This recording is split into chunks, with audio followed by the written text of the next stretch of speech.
Baik, selamat datang, selamat bergabung dalam mata kuliah Sistem Informasi Akuntansi. Hari ini kita masuk pertemuan yang kelima. Pada pertemuan kelima, kita akan membahas terkait sistem pengendalian internal. Supaya memudahkan kita dalam mencerna seperti apa sistem pengendalian intern. Berikut ini saya akan memberikan sebuah tema yang mengambil judul Grand Design Peningkatan Maturitas atau Kematangan dalam Penyelenggaraan Sistem Pengendalian Intern. Dan sistem pengendalian intern ini yang diterapkan di lingkup pemerintahan. Jadi di situ kita melihat bagaimana sih desain peningkatan kematangan dalam rangka menyelenggarakan sistem pengendalian internal.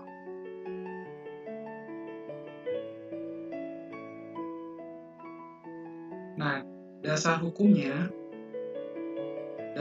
sistem pengendalian intern di lingkup pemerintahan itu pertama tentunya berdasarkan undang-undang ya. Jadi undang-undang ini berada pada tingkatan yang tertinggi. Undang-undang apa Pak? Undang-undang Keuangan Negara dan juga Undang-undang Perbendaharaan Negara. Nomornya adalah Undang-Undang Nomor 1 Tahun 2004 terkait dengan sistem pengendalian intern di lingkup pemerintahan. Nah, itu bunyi di pasal 55 ayat 4, di mana menyatakan menteri atau pimpinan lembaga selaku pengguna anggaran atau pengguna barang memberikan pernyataan bahwa pengelolaan APBN atau APBD telah diselenggarakan berdasarkan sistem pengendalian intern yang memadai dan akuntansi keuangan telah diselenggarakan sesuai dengan standar akuntansi pemerintahan. Jadi pada saat membuat sistem pengendalian intern ini ternyata mereka pun memiliki prosedurnya Prosedurnya yaitu sistem atau standar akuntansi pemerintahan, yaitu ada di SAP. Jadi dia bunyi di pasal 55 ayat 4. Lalu di pasal 58 ayat 1 dan 2 dalam rangka meningkatkan kinerja, transparansi, dan akuntabilitas pengelolaan keuangan negara, Presiden selaku kepala pemerintah mengatur dan menyelenggarakan sistem pengendalian intern, di mana di lingkungan pemerintah secara menyeluruh. Nah, sistem pengendalian intern ini ditetapkan dengan peraturan pemerintah. Jadi kalau tadi pasal 55 ayat 4 berdasarkan standar akuntansi pemerintah. Kalau di pasal 58 ayat 1 ini ditetapkan berdasarkan peraturan pemerintah. Peraturan pemerintah ini tingkatannya dia ada di bawah. Maksudnya gimana, Pak? Tingkatannya itu dia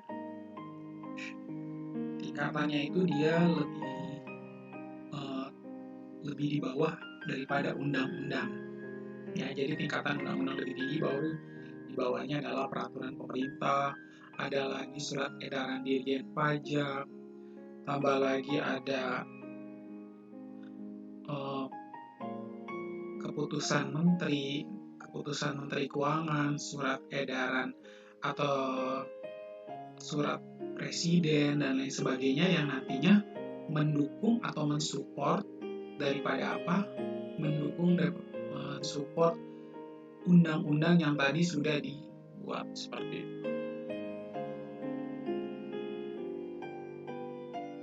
Nah, kita lihat sistem pengendalian intern pemerintah di Indonesia itu menurut instruksi presiden yang tadi saya bilang maksudnya itu adalah instruksi presiden nomor 15 tahun 83 tentang pedoman, pelaksanaan, pengawasan, dan instruksi presiden nomor 1 tahun 89. Tentang pedoman, pelaksanaan, pengawasan yang melekat. Lalu ada keputusan Menteri PAN nomor 30 tahun 94 tentang petunjuk pelaksanaan pengawasan yang melekat yang diperbaharui dengan keputusan Menteri PAN nomor Kep 46 tahun 2004. Nah, unsur-unsur WASKAP terdiri dari apa saja, Pak? Terdiri dari pengorganisasian, ya. Pengorganisasian berarti lembaganya. Lalu ada personil, kebijakan, perencanaan, prosedur pencatatan, pelaporan, dan review intern, ya. Jadi yang terakhir itu tentu harus ada review intern. Tujuannya adalah apa? Tujuannya adalah supaya bisa memaintain bahwa semuanya ini sudah berjalan sesuai dengan sistem pengendalian intern yang ditetapkan. Ya, teman-teman bisa lihat di sana berkaitan dengan manajemen kontrol. Ya, bisa dilihat di sana berkaitan dengan manajemen kontrol ada 8 unsur.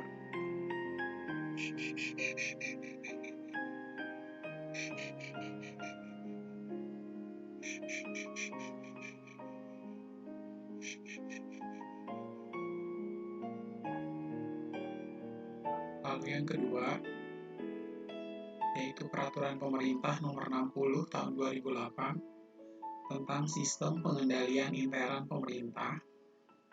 Ada tingkatannya, ada pemantauan pengendalian intern, yaitu paling atas, pemantauan terhadap apa, Pak? Terhadap kegiatan yang efektif dan efisien, lalu keandalan daripada laporan keuangan pemerintahan, pengamanan aset-aset pemerintah, lalu ketaatan peraturan, ya. Jadi kita akan melakukan pemantauan dan pengendalian intern terhadap hal-hal tersebut. Kemudian di bawahnya adalah informasi dan komunikasi.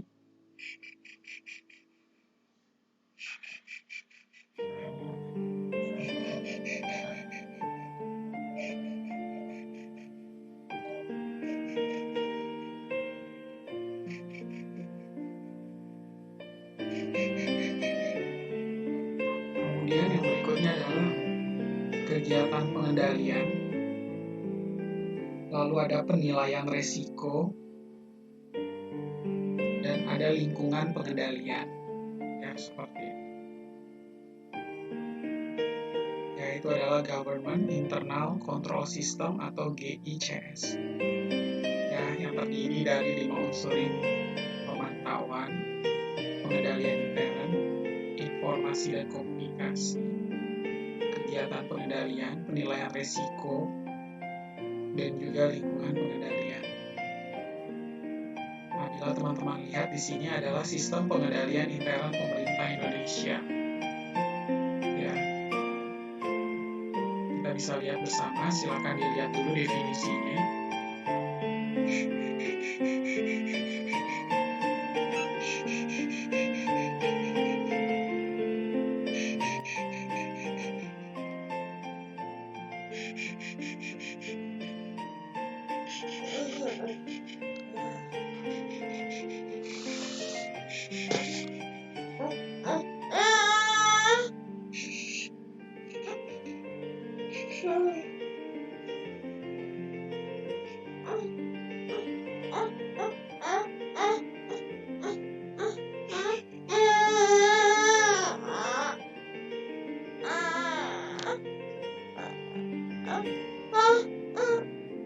Nah, sistem pengendalian intern pemerintah di Indonesia, ya, bila kita lihat di sana adalah proses yang integral pada tindakan dan kegiatan yang dilakukan secara terus-menerus oleh pimpinan dan seluruh pegawai untuk memberikan keyakinan memadai atas tercapainya tujuan organisasi melalui kegiatan yang efektif dan efisien, keandalan daripada pelaporan keuangan, pengamanan aset negara, dan ketaatan terhadap peraturan perundang-undangan. Yaitu ada di Peraturan Pemerintah Nomor 60 Tahun 2008, Bab 1, Pasal 1, dan Butir 1. Nah, sistem pengendalian intern pemerintah dari pengembangan daripada definisi sistem pengendalian intern ini, akhirnya ditemukan atau didefinisikan sistem pengendalian intern pemerintah adalah SPI yang diselenggarakan secara menyeluruh di lingkungan pemerintah pusat dan pemerintah daerah. Ya, itu ada di Peraturan Pemerintah Nomor 60 Tahun 2008, Bab 1, Pasal 1, butir yang kedua.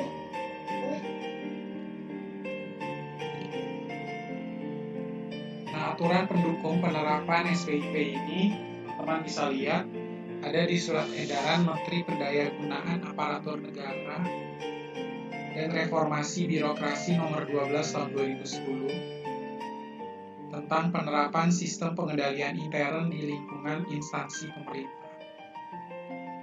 Lalu Instruksi Presiden Nomor 4 Tahun 2011 tentang percepatan peningkatan kualitas akuntabilitas keuangan negara. Lalu ada Instruksi Presiden Nomor 17 Tahun 2011 tentang aksi pencegahan dan pemberantasan korupsi tahun 2012. Jadi sebenarnya di dalam sistem pengendalian intern di lingkup pemerintahan itu sendiri adalah untuk mencegah dan juga memberantas terjadinya korupsi.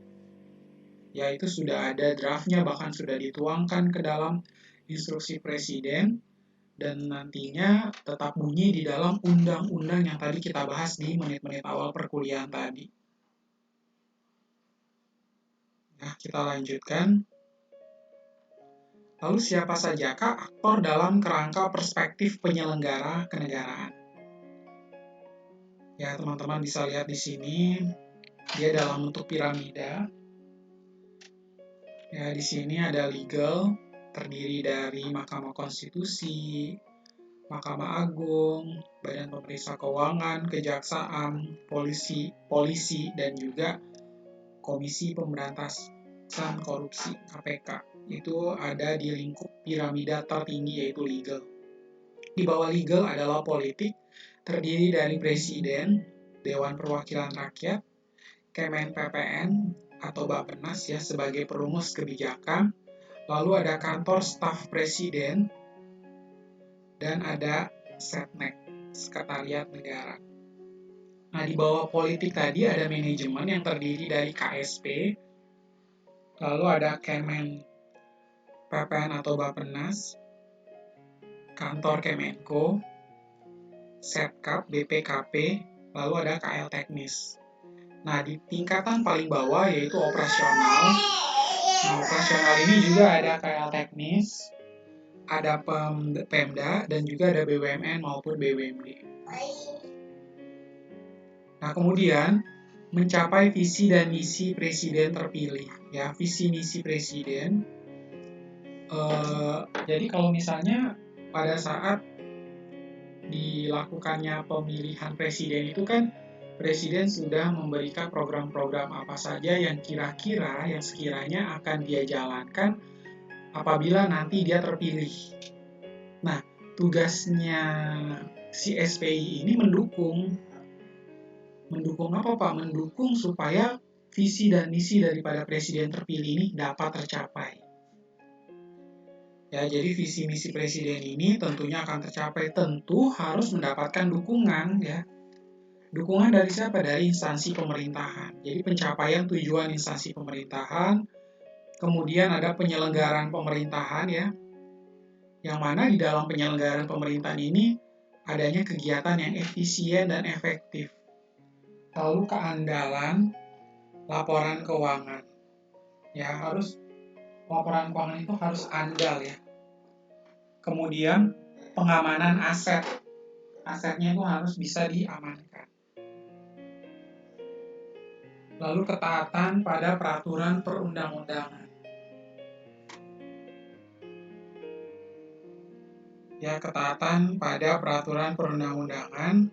Nah, ini ada di Amanat Undang-Undang Nomor 1 Tahun 2004 dan Peraturan Pemerintah Nomor 8 Tahun 2006. Selanjutnya, dalam rangka mencapai visi dan misi presiden terpilih tadi, harus mengutamakan hard control, soft control yang tidak tersentuh, integritas, komitmen, kepemimpinan, dan nilai etika. ya. Nah, tentunya juga harus diperlihatkan ya bahwa daripada KKN ini juga jangan sampai terjadi ya. Jadi yang namanya korupsi, kolusi, dan nepotisme ini jangan sampai terjadi di dalam pencapaian visi dan misi daripada presiden terpilih tadi. Lalu bagaimana strategi implementasi pemerintahan daerah? Ya, strategi implementasi penuh pada pemerintahan daerah. Tujuan entitas Pemda, teman-teman bisa lihat di sini ada pengelolaan keuangan, lalu ada peningkatan kualitas pelayanan publik, lalu ada kualitas sumber daya manusia. Ya, di sini terlihat ya bahwa ada keuangan yang mana bagian keuangan ini akan melakukan pengelolaan keuangan dan juga beserta dengan perangkat-perangkat yang nantinya ikut berperan dalam implementasi penuh pada pemerintahan daerah ya. Di sini bisa teman-teman bisa lihat ada Dukcapil, ada BKD, ada PU ya. Pekerjaan umum ada Dikbud, pendidikan kebudayaan dan juga ada Kes. Nah, tentu di sini harus menggunakan apa? Ada yang namanya RTP kegiatan lah. Di sini penilaian resiko misalnya dipilih 2 kegiatan utama di masing-masing unit. Lalu ada KSOP, peningkatan kualitas pelayanan. Lalu ada kebijakan dan SOP. Selanjutnya adalah kualitas SDM. Kebijakan dan SOP, pengelolaan keuangan, dan ada rencana pengendalian entitas. Nah, pedoman dalam sistem pengendalian intern pemerintahan rujukan implementasi. Fungsi dan keterkaitan antar pedoman SPIP ya, teman-teman bisa lihat di sana. Ada kementerian atau lembaga atau pemerintah daerah. Nah, kemudian dia mengarah ke sebelah kanan itu ada Renstra KL atau RPJMD. Kemudian di sampingnya itu adalah desain penyelenggaraan SPIP ya, Perka 687 dan 690 tahun 2011. Selanjutnya di bawah kementerian atau lembaga atau pemerintahan daerah ada unit SKPD, lalu ada RKA-nya ini juga beserta dengan resiko apa saja yang akan muncul. Lalu untuk tahapan atau siklus SPIP, ya di sini teman-teman bisa lihat ya, ada tujuan entitas, lalu ada tujuan SPIP, proses SPIP,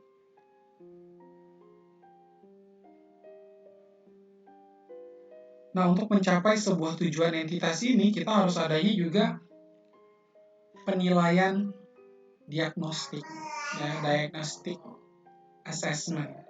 Lalu di sini ada desain SPIP, lalu ada RTP juga. Ya. Nah, di sana juga terdiri dari aktivitas kunci ya, teman-teman.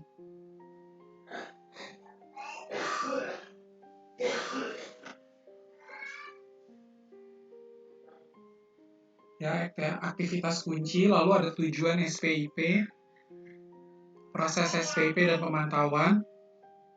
Nah, dalam rangka mencapai tujuan SPIP tadi, dan tentunya melewati proses sistem pengendalian intern pemerintah ini, harus melewati 3 poin, yaitu yang pertama adalah penilaian terhadap kinerja, ya, indikator kinerja, lalu ada ukuran outcome, kemudian ada ukuran maturitas. Outcome-nya itu apa, lalu ukuran maturitasnya itu seperti apa.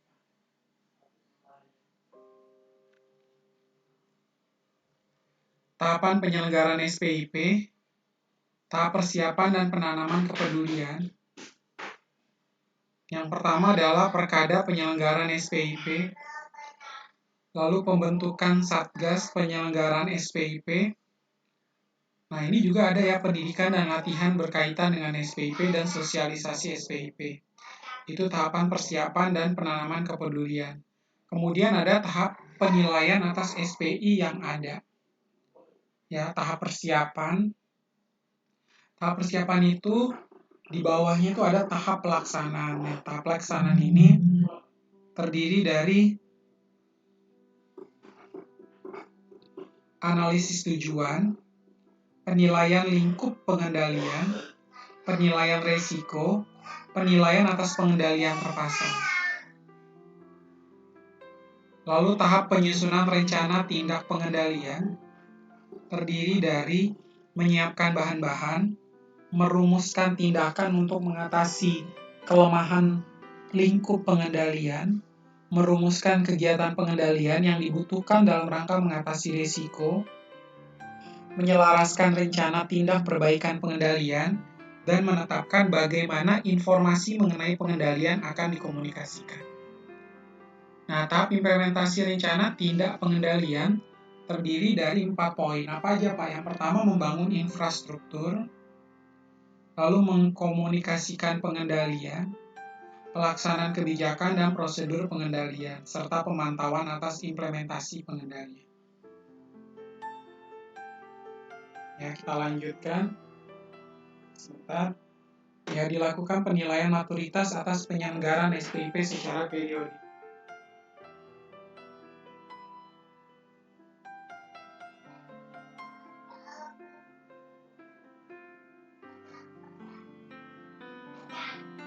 Ya. Nah, di dalam penilaian maturitas, penilaian kematangan atas penyelenggaraan SPIP secara periodik ini terbagi atas 2, yaitu skor maturitas, lalu ada rekomendasi peningkatan level. Ya, jadi untuk mencapai sebuah kematangan itu kan harus ada peningkatan level kan. Jadi kita bisa menilai adanya rekomendasi atau melakukan rekomendasi peningkatan level dari tingkatan pertama, tingkatan kedua, tingkatan ketiga, dan seterusnya, seperti itu. Lalu latar belakang penyusunan Grand Design peningkatan maturitas sistem pengendalian intern pemerintah. Nah, upaya pemerintah untuk memenuhi tahap-tahap proses governance dalam menyelenggarakan SPIP. Ya, penyelenggaraan SPIP.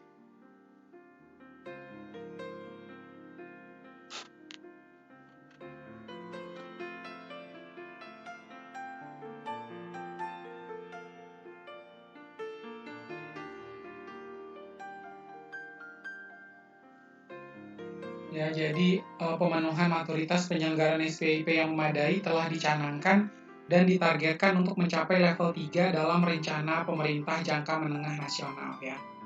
Jadi itu ada di RPJMN 2015-2019 ya. Mungkin teman-teman juga bertanya, Pak, ini kan yang tadi Bapak bahas berkaitan Grand Design ini tahun 2015 sampai 2019 ya. Kita mundur sedikit supaya kita kan tadi mau membahas tentang sistem pengendalian intern pemerintah. Bagusnya itu seperti apa, makanya kita harus ada awalnya dulu yang bisa ibaratnya selayang pandangnya dulu supaya kita lebih fasih, lebih mengenal terlebih dahulu berkaitan dengan sistem pengendalian intern, contoh yang diterapkan dalam lingkup pemerintahan. Ya, lalu perlunya suatu acuan bersama bagi KL, Pemda, serta Badan Pengawasan Keuangan dan Pembangunan. Ya, selaku instansi pembina SPIP untuk melakukan upaya-upaya kolektif yang diarahkan pada peningkatan maturitas penyelenggaraan SPIP secara nasional. Lalu ada tujuan Grand Design.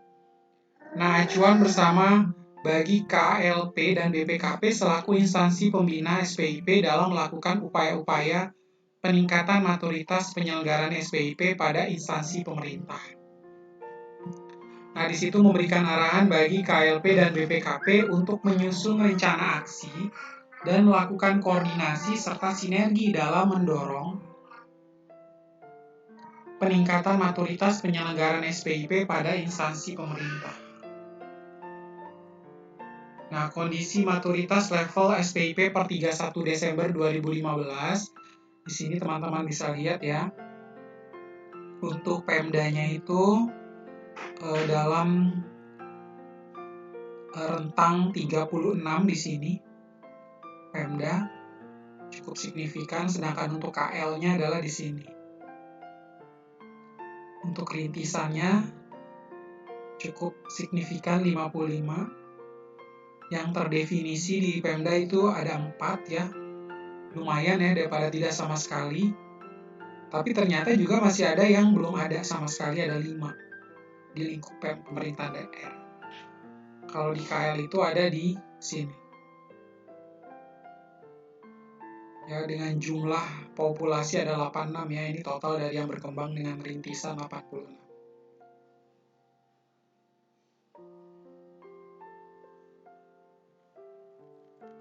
Kemudian kita lanjutkan dengan permasalahan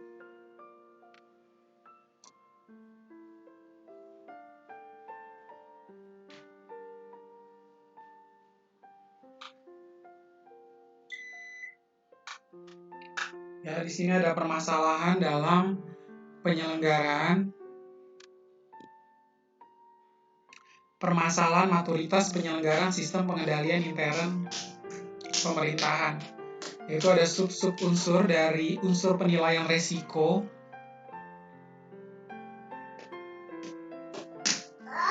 Michael, secara keseluruhan menempati posisi